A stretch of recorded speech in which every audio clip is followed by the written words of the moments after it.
In this video, we're going to be demonstrating the process of deploying your ratchet trailering cover on your smoker craft aluminum fishing boat.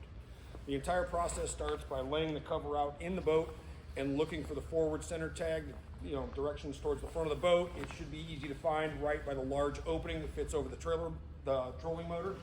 So we take this and move this portion of the cover up to the front, and we start by just feeding the opening up over the trolling motor, move it over to where we're fitting it over the blades, and then that portion of the cover simply just cups the nose of the boat right there. From here, you can easily go ahead and attach your Q-snaps across the front. These are what holds everything in place and keeps the cover from blowing off while it's in transport. And once we have those secured, we can start working our way back towards the back of the boat. As we work our way through the windshield opening, we lift the cover up, shut the door, secure the door, and then we can just start moving the cover out into place across the side of the windshield, and then start working our way back further towards the back of the boat.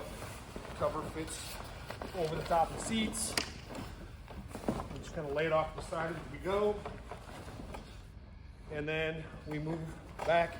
And at this point, really off the boat, down to ground level, and the boat's on the trailer.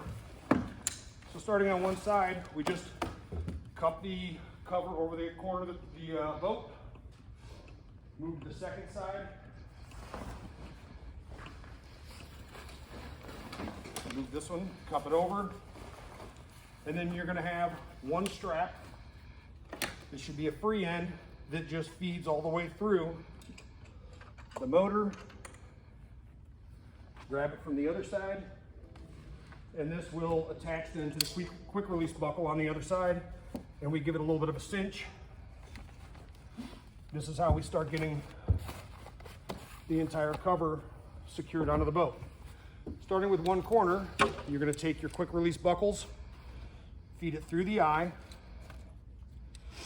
and then reattach back up into the clip, and you can draw tension at this point. Maybe not too much, but we do want to draw some tension back onto the cover. Same process on the other side, feeding it through the eye.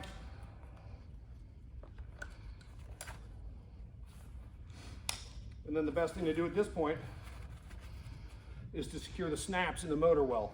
Depending on the boat layout, there should be a series of snaps inside the motor well. This is what just keeps everything from flopping around back here. These snaps get secured.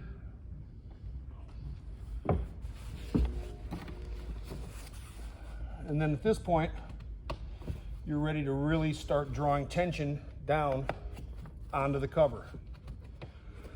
Before we engage the ratchets on the sides, you want to make sure that the cover's all the way over, hugging the perimeter of the boat, so that the webbing strap is all the way over the gunwale.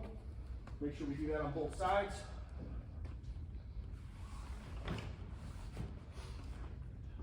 And with that secured, you can move into the ratchet pouches on the sides. So what you'll see is we've got a vinyl coated protective pouch here with the ratchet, and you simply start drawing tension onto the cover. The more you cinch it down, the more it sucks the cover onto the boat. Once you're done drawing the tension, you very simply just reattach the protective pouch, and that keeps the ratchet from flopping or bouncing along the side of the boat or creating any damage. Once you have one side done, you repeat the exact same process on the other side. And once you have tension drawn into both sides, you should have a nice, snug, trailerable cover. And again, same thing as we did on the other side. You just close that pouch up, and then you've got a cover that's fully deployed, not going to be doing any damage while it's on the road. Lastly, every single cover comes with a set of trailering straps, okay, that can easily be added onto the sides. to cinch the cover down for one more layer of protection while the boat's in transit. So, hope this helps with the deployment of your cover.